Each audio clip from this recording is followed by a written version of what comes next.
IWM.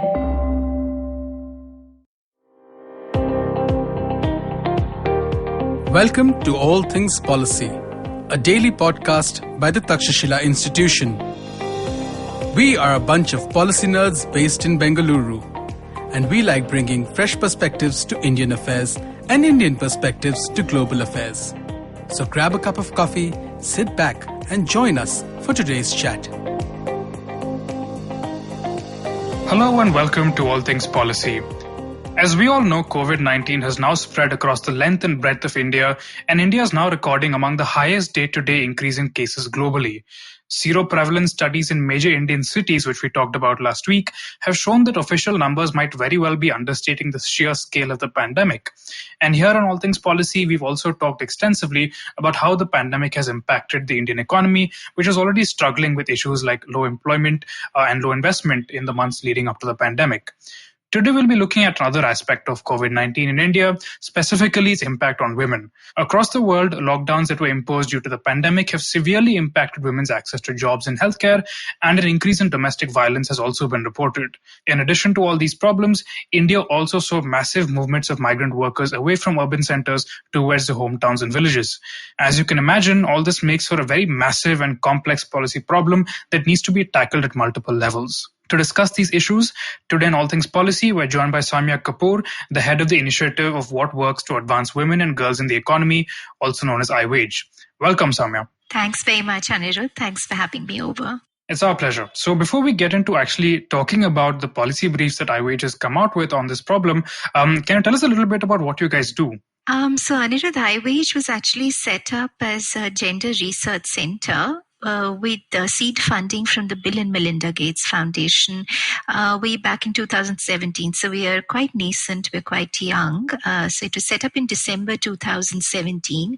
We come under the Institute for Financial Management Research, IFMR, which has had a history of actually creating many research centers like JPAL, which is run by Abhijit Banerjee and Esther Duflo. There's EPOD, there is LEAD, which is really the center doing a lot of interesting research on micro enterprises. And then there's CDFI, and we were actually conceived as a baby of LEAD. Now we also have a university amidst us called Kriya University. So it's a very vibrant ecosystem of research enterprises. The idea of setting up IWWAGE was, and of course there are many other gender research centers in India, was that usually research stops at evidence generation.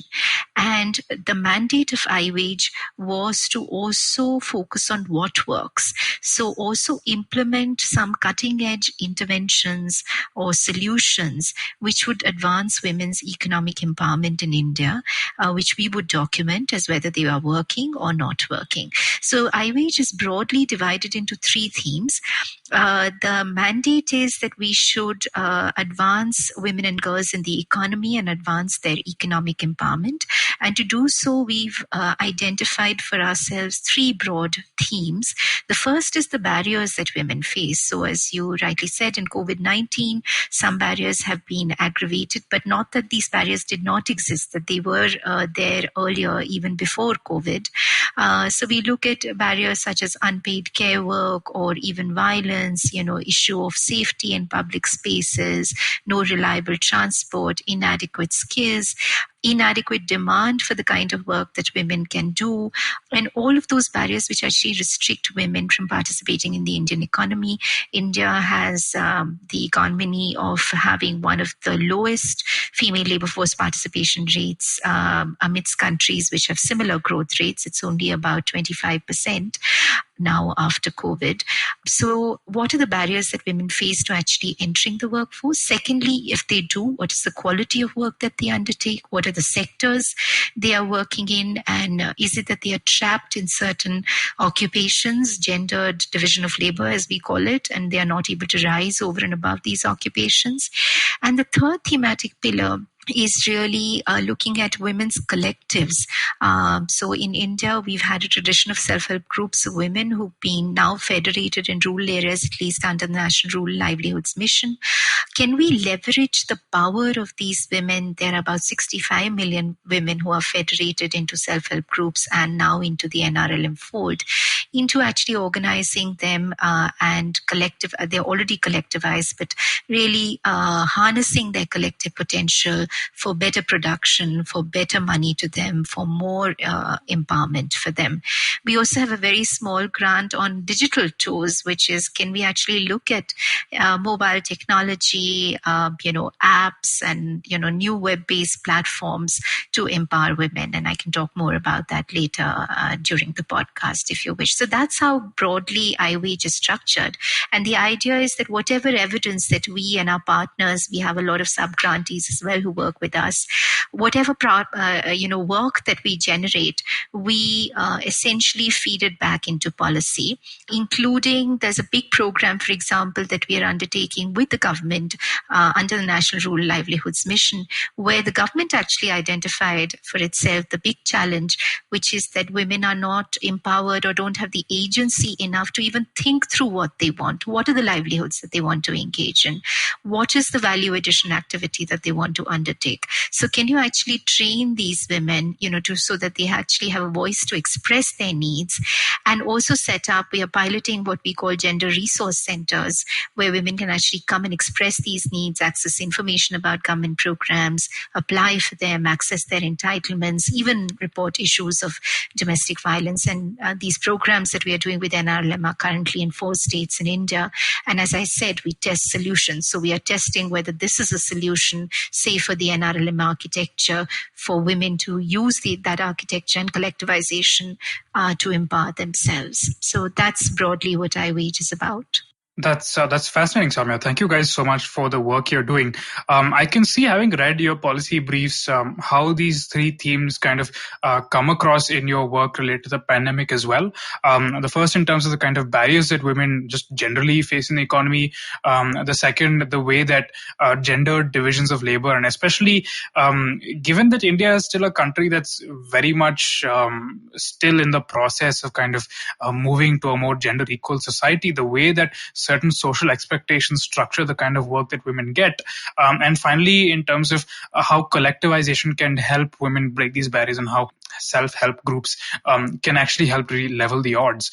So let's try to understand the problem statement really in terms of how COVID-19 has impacted women. As I mentioned at the beginning of this podcast, and as you pointed out a little later as well, one really big thing in terms of how the pandemic has impacted women is the fact that they are now stuck at home, and they are more vulnerable to domestic violence and that sort of thing, which more broadly leads to a loss of autonomy, which is much more problematic in a country which already had a low female labor force participation rate, even leading into the pandemic. So how has the pandemic really worsened women's autonomy and economic independence? How has the movement of migrant workers changed the scenario? Because when it came to migration, a lot of the migrants were women, but also men, right? And men, now they've gone back to their villages. Have they kind of changed the situation for employment on the ground?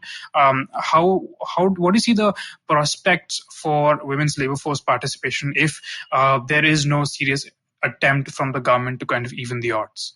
Well, thanks for that great summary, Anirudh. I think we all knew that there is the pandemic. I mean, there's been a lot that's been written about it, that the pandemic has not had gender neutral impacts. And why is it so? So, and broadly, you've captured quite a few of the findings that we have brought forth in our policy briefs. The first is, of course, that, you are stuck at home. The burden of unpaid care, which was already a a barrier to work, which we've been recognizing, IWWAGE has been recognizing in its work, has increased. You have kids at home, they are not going to school, you have to teach them. There's a lot of cooking that needs to be done. In urban areas where you relied on some outside help, that's not coming in. So the burden of unpaid care has definitely increased.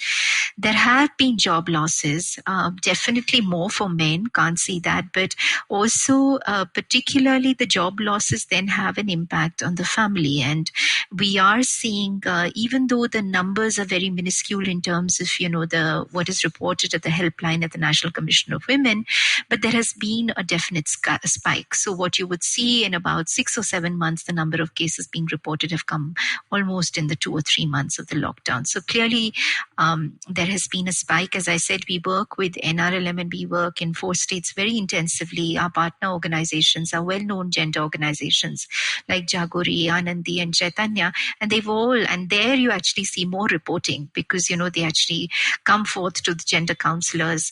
They won't call a helpline, but they'll approach the gender counselors. So there has been a huge spike in domestic violence cases, and also because of the stress and anxiety of the men losing their jobs. The third point, which you said, which is also very relevant, is because of the mass migration of, men back home, these anxieties have increased in the household, and whatever little sort of progress that these women may have made by engaging in agriculture, by taking decisions, most importantly, in terms of which crops to grow, how to cultivate the fields, now the men are back home. And so clearly the autonomy and agency and the decision-making powers that women had so far will be affected because now the main decision maker is back home.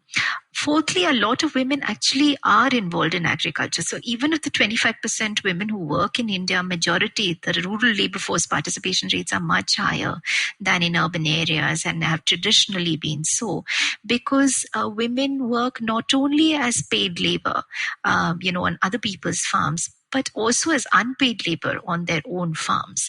Now, given the agrarian distress situation that we are looking at, if a lot of the men and the farming community will be affected, a disproportionate number are actually these laborers who are women who are working on these fields. So we are looking at a problem which may actually have gigantic implications on the kind of work that women do, particularly in rural areas where the rates of labor force participation have always been high. I think even within women, now that the migrants are back home and, they may displace women, I think, and as I said earlier during my talk, even before COVID-19, women were being displaced. And if not by the men returning home, by mechanization of agriculture. So we have stories coming from the ground in the states that we work in that, in MP, for example, the harvest did not take place and the crops were rotting away during the lockdown simply because now they are relying so much on the machines and the traditional agrarian labor relations have been disrupted with mechanization. So this is a time to actually retrospect and see, can we actually, reimpose our faith in those labor relations, get the women back as these helpers on the farm as well, particularly in an environment where their men are back and they would like jobs as well. And there have also been studies that when the men get back, actually the women, when there are new job opportunities, the women actually say, give it to the men because they are the primary earners. There have been studies done even by World Values Survey that in job scarcity, in times of job scarcity, women would like more jobs for their husbands. Even within women, I think there are very vulnerable communities. I think that the government would need to actually consider, particularly, for example, tribal women who've been relying on forests and, going and picking up non-timber forest produce, on that collection, which has been disrupted. These are communities nobody is talking about.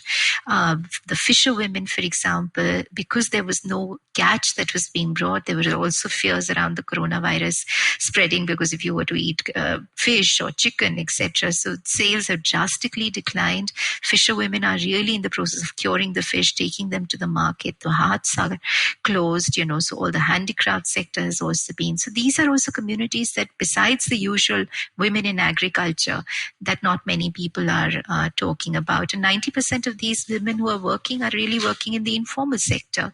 And none of the schemes or the cash relief measures which have been promised by the government are going to reach these women. Even with Jan Dhan accounts, we are seeing that there have been gaps in the way the Jan Dhan accounts, the cash is being given to the women. A lot of women still haven't received it.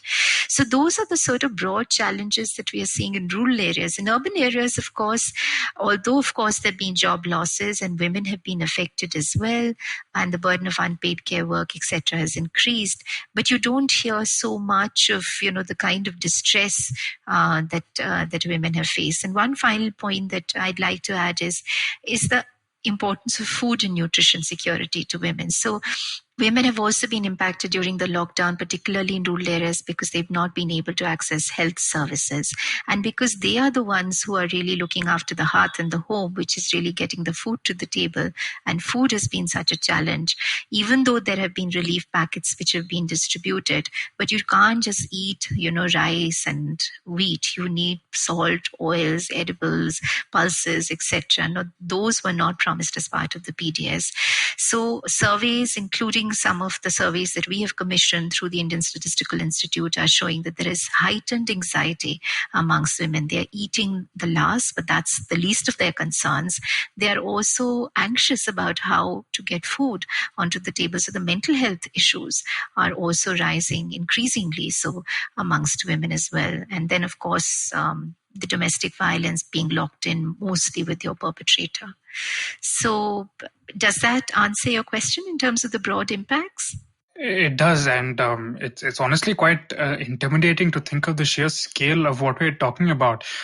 Your report has some pretty stark numbers. In some cases, we're talking about literally tens of millions of women, which would be the equivalent of a population of an entire country in the West, who have been disenfranchised or otherwise lost economic autonomy because of the haphazard way in which the lockdowns were implemented.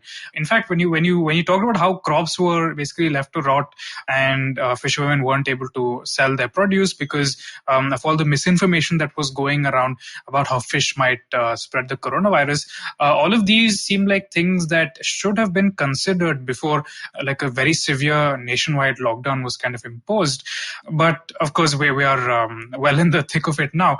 So let's actually talk about solutions, Soumya. One thing that really struck me about your policy briefs was the fact that some states already seem to have a decent-ish idea as to what to do to kind of solve the problem, but they haven't really been integrated into a really national strategy. You talk, for example, about how in Mehboob-Nagar in Telangana, women get access to crush facilities at their working site.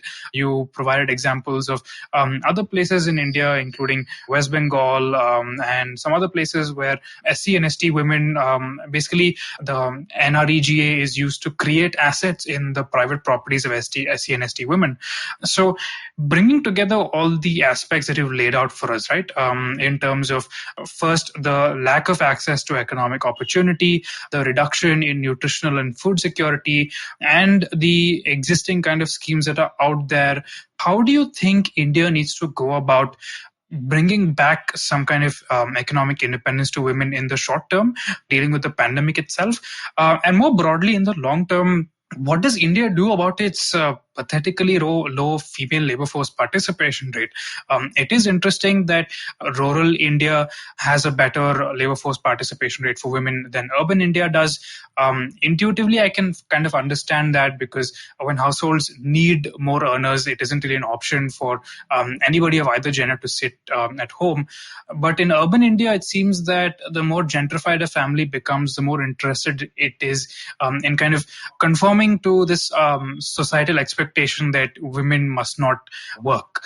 Is that true? And if so, how can that be addressed? No, I think the last point that you said, Anirudh, it is true. There is an income effect which operates on female labor force participation rates, particularly if you belong to, let's put it quite bluntly, higher caste households, because, if you have more income coming in, then you would not want your women to work. But it also operates on the supply side from women's own labor perception, because, there are needs of childcare, particularly after you get married. And, now if you have young children who you can't leave anybody with, and anybody else with, then you tend to withdraw from the female labor force participation. But at the same time, it's very interesting, because if you look at the national sample surveys in India which report on female labor force participation, if you ask them about their aspirations, they would still want to work. So they may be sitting out because of having income, or because of having no one to take care of their children, but the aspirations are very much there. And if you further ask them, okay, now that you want a job, what is the kind of job that you want to do? They say it's a part-time job. So actually women do not want full-time jobs. They want part-time jobs. And this is interestingly what we are seeing even in urban areas, that, this lockdown is forcing us to stay at home. But a lot of women, if you speak to them informally, they say that we are able to at least look at our household, be with our children, take care of their homeworks, etc. So clearly, the unpaid care work burden is a significant deterrent over and above the income effect, I would say. To go back, Anirudh, on your point on the short-term measures, I think one of the things which we proposed in our policy brief is the emphasis on NREGA. And the reason we've done that is because even in rural areas, a lot of women are really working as labor. They're not farmers, they're not self-employed in a sense, because to be self-employed, you have to either own land, to be called a farmer, or you have to be running a small kirana shop or something. So very few women are actually self-employed. They're mostly in labor. Now, what is the kind of labor they do? Basically casual labor. So if they work on their farms, number one, they're unpaid. But so the casual labor, which, the women who get captured as casual labor in rural areas are really people who are working on other people's farms. Now, given a situation of agrarian distress where, even the big farmers are not able to pay salaries or even wages to these casual laborers, where do these women go? And so the idea is that you put them in NREGA. You put them in NREGA, create community assets, which may be of use to the community. And as you yourself mentioned about best practice examples, in certain cases, NREGA can converge with NRLM, bring in self-help groups of women who work as wages, for wages in NREGA, and create assets that are of use to them, like community toilets. I mean, these are best practices that we are seeing. So what we are advocating is, and which the government is also, of course, recognizing and saying, get more funds to NREGA. It's not as much as people want. I mean, I think Makam and other organizations, been working with women in rural areas, say you need at least 1 lakh crore. The other reason you want to push NREGA is in NREGA, at least women get equal wages. This is something that, is very much unemphasized. But except for NREGA, if you were to work in any other casual laborer on some landlord's farms, you will still be paid 1/3 of what a man does. But in NREGA, by law, you'll get equals shares. So NREGA traditionally has had about 50-60% participation of women, because by law you're mandated to get women. But so you put more money into NREGA. You increase the number of days that women can get from NREGA. So instead of the usual 150 days that goes to any member of the household, number one, it's targeted at the household level, but you target it to women, increase it to 200 days. But make sure then that you're actually also investing side by side into community toilets. You're involving, SCs and STs, even amongst the ones, and ensuring that other things like creches, etc., because women would need them, are there at the work site. So I think the one thing that we emphasize is NREGA. The second that we are emphasizing is the PDS. Women are the ones who have to look after their kitchens. Now, the PDS that the government is actually offering to them is really minuscule, because it's just wheat and number one, it was offered for a few months. It's now been extended. Now that, of course, there's talk of portability, that you can have a ration card anywhere and still get your PDS. But as I said, studies by organizations like the Self-Employed Women's Association, SEVA, have been finding it's not enough to cook. There is no oil in it. There are no pulses in it. There are no masalas in it. So you need to actually get a full package out. And the government has been trying to do it again, best practices in some areas. measures that have been done. So get those rations out to them. Get it out to them, even to their households. Why is it that they have to walk to the PDS to get it? And there are self-help group sort of barefoot functionaries. These women are already members. You have a cadre base. And again, one of the reports that IWWAGE is going to come out with very shortly with NRLM are capturing these best practices. So I'm glad you spoke about Muzaffarpur and West Bengal, but then that document is just full of best practice examples of what the states have been doing, even in the Northeast, for example. In the Northeast, there's a very interesting central government scheme called the Ajivika Gramin Express Yojana, where women can actually run 3-wheelers and 4-wheelers. It's a source of non-traditional livelihood for women. You never see a woman drive a vehicle. It's a source of income for them. But most importantly, during the pandemic, they've been carrying essential supplies to the doorstep. So that's something that, one can think of and what we are advocating for.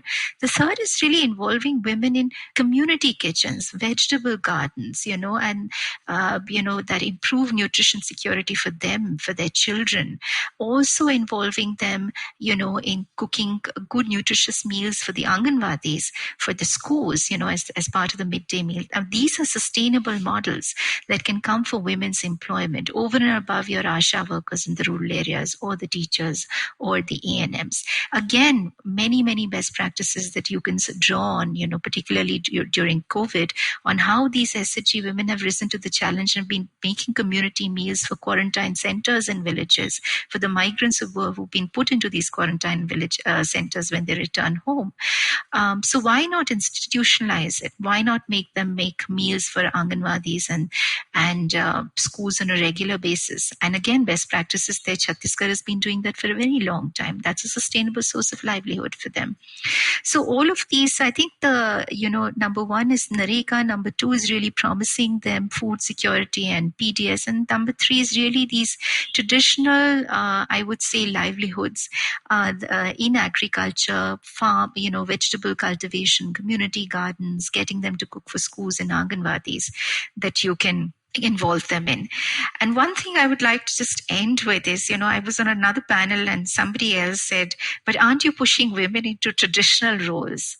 Aren't they cooking? It's the same job, isn't it? They're breaking stones, they're cooking, but we have to be realistic. One talks of gig platforms like the, Urban Company, formerly the Urban Club. What are the kind of roles that women do on Urban Club? They are into salons. They're into beauty services. They are not going and offering plumbing services and electrician services. So unless and until you fix the skill gap, unless and until you train these girls to actually become plumbers and electricians, and there's a demand, there's an aspiration. They don't want to be rolling beedies and making puppers and working as a casual laborer in Narega as their mothers do. They want to get these skills, and you have the ideas and the infrastructure to get these skills. It's these small sort of last mile innovations that you have to do. They need a transport, they need a bus to get them to the ITI, they need somebody to convince their parents that they can do this, and then they need a demand side. You have to have the employers more aware, and team leads and other organizations have been doing this. Train these rural women, get them to the Fab Indias, etc. But they have to be trained in these other livelihoods. Otherwise, you can talk, oh, I've got gig platforms and I'm connecting women. What are they doing? They're doing beauty care services. So if they can do that, they can actually continue to cook in the villages. At least they get a regular source of livelihood because they're cooking for schools which will be feeding children the midday meal, or the Anganwadis which will be feeding the kids. And at the same time, engage them in, nutritional cultivation, which actually even takes care of their family's own nutrition, through community gardens and vegetable gardens. So I'll stop there if that helps. No, thank you so much, Soumya. That's quite fascinating, and especially the fact that I think there is a tendency to kind of look at solutions that appear cool on paper rather than addressing the much deeper issues in the supply chain and also in terms of demand that kind of impact the ways that women work. And I think the Urban Clap example is really a great one, right? I mean, in all the time I've been using Urban Clap, I've never had a lady plumber come over. In all the time that I've used ride-sharing apps in Bangalore, I've never had a lady driver. And there's so many reasons for this. I mean, one big reason is simply the fact that a lot of these spaces are not safe for women, or the perception is that they're not safe for women, and therefore parents are more reticent to allow their daughters to get trained. So it is interesting that you pointed out that we do have the ability to train them. It's just that these crucial last mile gaps need to be filled in, which is why I find what IWWAGE is doing so interesting, because by providing a kind of platform where women can express their economic aspirations and try to communicate that to the government and get the skills and the training they need, it could potentially be the most impactful work in this generation that Indian women might see. And I'd like to thank you also for your fascinating policy briefs. I really hope that they're actually put into action and not just filed away as a lot of interesting reports tend to do, because I think it's difficult to kind of understate the scale of the economic crisis that India is facing today. It's a little odd to me personally, given that the national media is much more interested in the suicide of a certain Bollywood actor, that there isn't really this kind of public discourse about actionable policy solutions to kind of get the economy back onto track. Given the scale of the unemployment problem, given the fact that all these social issues, especially when it comes to getting women into the labor force, still continue to plague the country. These are conversations that need to be had in the public space, that need to be really brought into actionable solutions. We will put links to both of your policy briefs in the description, and I highly recommend to all of our listeners that you check them out. And on that note, thank you so much for listening to All Things Policy, and thank you, Soumya, for joining us. Thanks so much for having me over, Anirudh. Really enjoyed it. If you liked our show, don't forget to check out other interesting podcasts on the IVM network. You can tune into them on the IVM Podcast app, ivmpodcast.com, or wherever you listen to your podcasts. You can also follow IVM on social media. The handle is @IVM Podcasts on Twitter, Facebook, and Instagram. And hey, if you'd like to dive into Takshashila's research on technology, strategy, and economic affairs, check us out at our Twitter handle @TakshashilaINST or our website takshashila.org.in. I hope you enjoyed that show. It's been a really fun week this week, as it is almost every week, but this week was particularly fun. Farmesh Shahani was on Cyrus Says, great conversation over there. We had a crossover event. Vineet Kanabar, host of the Storytellers and Storytellers podcast, came on Uncle Please Sit. Really interesting conversation about the future of digital content. Besides that, it was the 50th episode this week of Agla Station Adulthood. Congratulations to Ritasha and Ayushi. But yeah, they're 50 episodes down. They had Rekha Jha as the guest on that show. On Advertising is Dead, Varun had the founders of Foxymoron, Suvir Bajaj and Pratik Gupta on. Another really, really interesting conversation. So full of interesting conversations this week, and I hope to see you again next week. Hi, my name is Anupam Gupta. I'm B50 on Twitter. I am the host of Paisa Vaisa, the show that talks money.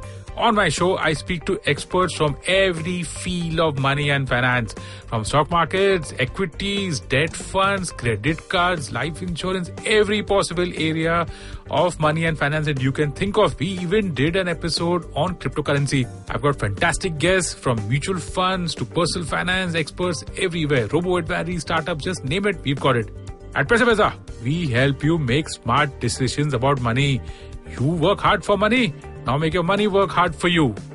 New episodes out every Monday, and you can listen to my show on the IVM Podcast app or any other podcasting app that you have.